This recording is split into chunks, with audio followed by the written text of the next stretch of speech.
Something that our Rebbe, Rabbi Kalish, constantly tells us is that no matter how close we are with our friends and no matter how much time we spend with them, no one in the world loves you more than your parents do. Every parent deserves a tremendous amount of hakaras hatov for everything they do for their children day in and day out. And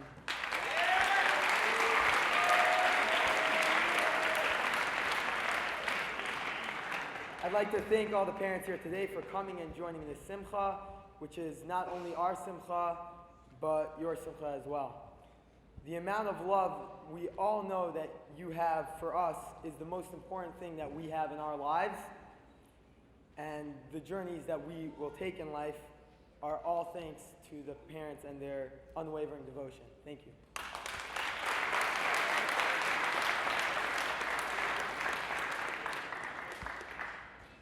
Our world is described as an olam hayedidus, a world of friendship.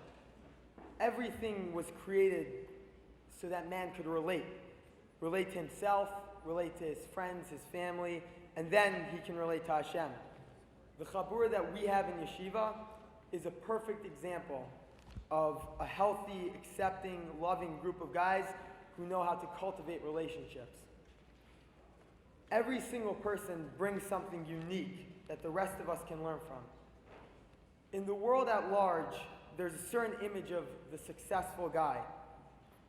The guy who learns the most, he stays quiet during shiur, and fulfills all of his expectations. Everyone is trying to be that guy because he is the definition of success. But success isn't objective. It's different for every individual. In yeshiva, you're not judged for who you aren't, but for who you are. It's easy to pretend to be that perfect guy, but it's not real. It's not the MS.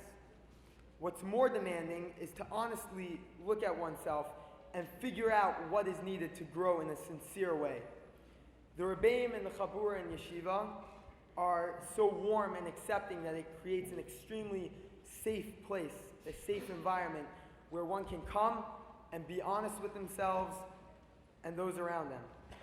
By not promoting this certain type of guy as the epitome of growth and that everyone should strive to be like him, we can all step back and see what's good for us and find the tools that we need to grow. There's not just one success happening in yeshiva, there's over 180 different successes.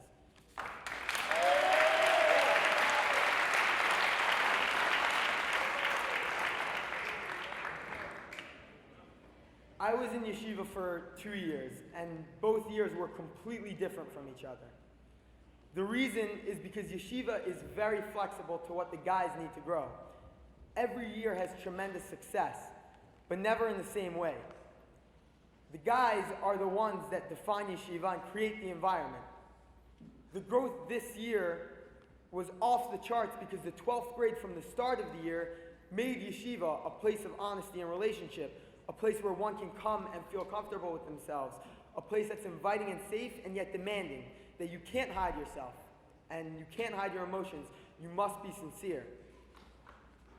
The demand of sincerity eliminates one thing that Rebbe has taught me is a very dangerous thing: shame. People feel shame over their struggles, as if hardships are something that must be kept secret because they're embarrassing and they're not common. But the danger of suppressing struggle is that it can never be dealt with. If hiding under the surface of someone who looks like they're doing very well is a problem they have but can't admit to, they'll never feel content or happy with themselves because the outer image that they have is a sham. It's not real. Only when someone can recognize that they have struggles and that's okay can they work through them. The shame that one feels about their problems is the precise thing that stops them from becoming healthier and happier. The openness that the Rebbeim and the boys in yeshiva have causes one to get rid of this shame and look forward to growing healthier and to growing in Yiddishkeit.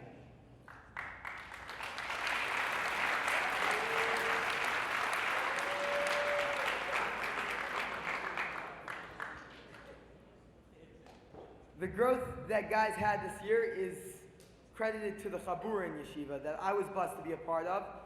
And therefore, I'd like to thank every single guy who joined this amazing 12th grade and created this amazing year. Thank you.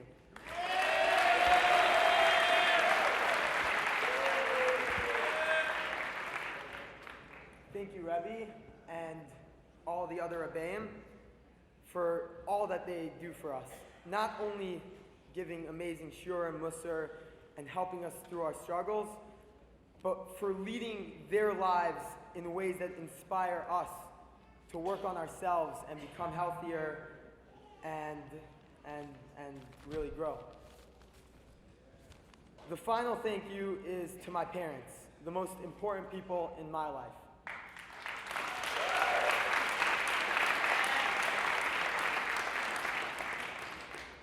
To thank a parent is almost cheap because no words can explain the sacrifice that they've made for us. My mother's life revolves around mine, and every single decision she makes, no matter how small, my siblings and I are always the first variable. That's something that no thank you could ever fully cover, but I want you, Ima, to know how much I appreciate the things you do for me every single minute of every single day. Thank you. I love you.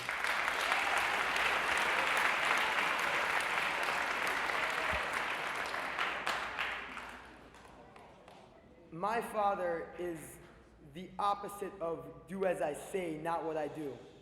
He's given me the greatest gift I've ever received, the example of what an Eved Hashem looks like. My father taught me that growth never stops, that no matter what age you are, you must always be working to become a better person and always be striving for a closer relationship with Hashem. The love and belief that my father has in me knows absolutely no bounds, and I hope one day I can be close to the father that my father is to me. Thank you, Ty. I love you.